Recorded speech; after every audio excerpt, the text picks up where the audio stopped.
Welcome to the first edition of Whack Workouts with your host, Chef Buff. Today I'm going to show you a bullshit workout. And by bullshit, I mean it's not a question of effort, right? That's never a question. It's a question of energy on that given day, neural efficiency. So hello there, how you doing?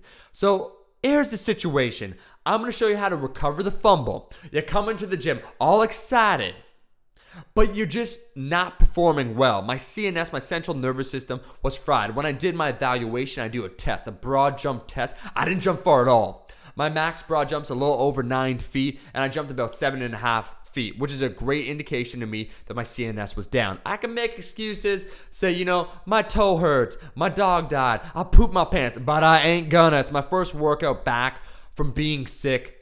And I love legs, so I try to attack it with a vengeance. But this is what happens. So I go to 3 plates, which is no big deal. My max is about 430. It starts feeling heavy. Look at that rep. Woof. Look at my back here. How my hips start rising too early on, and I'm almost doing a good morning at the bottom portion. That's just 3 plates. So right there, I know something's wrong. But I'm like, you know what? Fuck it. I'm going to increase the weight, wear my belt, and get my training on. But, I'm breaking, below parallel, but they're not good reps. I know it. I'm feeling it. But when am I going to not listen to my ego? Look at that. The back was rising.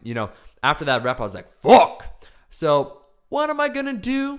Well, I'm going to be dumb and do one more set. Once again, not my best reps. And to someone just watching, they'll say, it doesn't look that bad, but I'm Chef Buff. I care about doing everything right. That's another good morning rep, for instance. So I finally checked my ego at the door. I'm not an idiot a lot of the times. I know when to be smart, preserve my CNS, and get a good training effect. Drop the weight, 275, hammering that good form. So I'm recovering the fumble. If in a workout you're projected to squat 400 pounds, but you're not capable of doing it, then you'd be crazy to try and pursue it. You gotta train at your ability on that given day, right? You can't exert yourself, because what's gonna happen is you're gonna drain yourself, you're gonna feel like crap, and you ain't never gonna make progress. You're always gonna be 120 pounds. So, on this last set, I probably shouldn't have increased the weight once again in retrospect. I don't like my form. You're gonna notice, I'm gonna point out everything. My head, it's not that I wasn't focused, it's that my game was not there. For instance, this is a lovely exercise. The safety bar squat. Great for doing what? Helping increase upper back strength and core stability. It's like a front squat meets a back squat. Love it, but look at this shit. First of all, the fucking bar is tilted to the right. I'm not even noticing that. I think I'm an OG just squatting. Second of all, it's on backwards, people, meaning that there's a specific way the handles are supposed to face to indicate the load placement. I didn't even notice that. So I'm squatting. It's all messed up. I'm thinking to myself, hey, I must look pretty cool. I'm a dumbass. And on top of that, I'm wearing white socks with all black guy. I was not bringing my A game there. So I'm squatting. The bar's about 65 pounds. So it's, I did like 205, 215. Trying to get down there. How low do I go? Well, I go until my elbows rub right against my outside of my thighs, because then it kind of gets awkward to squat lower for me. I would have to have a slightly more narrow stance.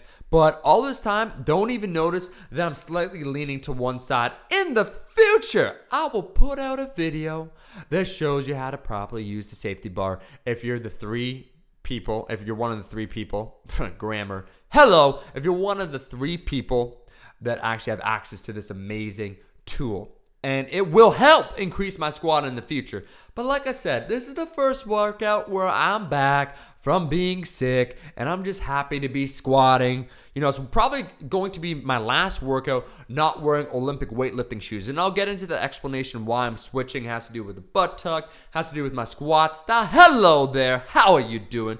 Pretty lady just passed me by. So this is the anti-rape device. No bromo. It's not gay if you're looking at my butt right now, because that's what's being worked. It's all good. This is a great tool. It's called the reverse hyper, invented by Louis Simmons from Westside Barbell, and it's amazing for strengthening your lower lumbar, which everybody needs to strengthen. So I did 3 sets, squeezing the glutes. Out to lunch on this workout right here, because I did not adjust the glute ham raise properly. Both times, one time is a little too close and a little too low, and then I try to readjust it. But at that point, my focus, the concentration, I wasn't aware of the mistakes I was making, even in terms of technique. I'm going to point out, the technique errors where, right here, where my knees are coming slightly off. This is a slightly better position, but again, not optimal. FYI, the glute ham raise actually trains the hamstrings more than the glutes. It's true. So I'm rocking my Karate Kid bandana. If you notice on the squats, I was wearing my glasses. And that should tell you something about the lack of quality in this workout, because I never wear my glasses. I also did, FYI, some good mornings, a lot of FYIs, but I wasn't even filming it properly, only showed half of the exercise, so I dumped it. This is me doing the single leg curl, great tool, but look at my lower back. What's going on? I'm arching it, people, on the way up. I'm just, forwards down. So this is what you do. Here's my fundamental point. Learn from me. This is a whack workout. If you're feeling like shit, take it easy. Be smart when you train. Give the energy that you have on that given day. This has been Chef Buff. Make sure to like the video if you liked it and subscribe. I will be seeing all of you in the next video. Yeah. Peace.